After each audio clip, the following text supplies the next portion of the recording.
Haye. Gapirmang o'shani. Na bolalarga vaqt ajratadi, na meni o't-bo'tga olib chiqadi. Ha, mayli.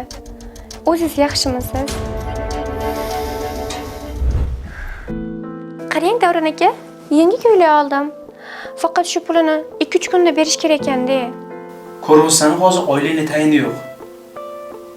Ozgina kutsam berardim. Nuqul menga kelganda problemalaringiz chiqadi. Men bo'pti, hozir boraman. Xo'p.